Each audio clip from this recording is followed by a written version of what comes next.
Hello guys, today I'm gonna show you how you can remove and clean the main brush in the ROBOROCK Q5 Pro robot vacuum.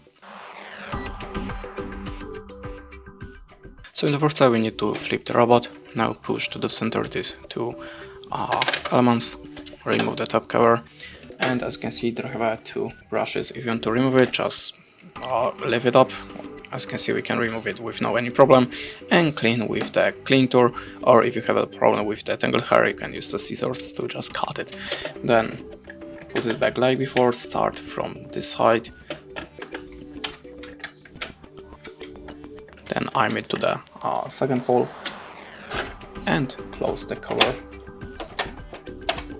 Push until you hear the click, and this is how you can do it.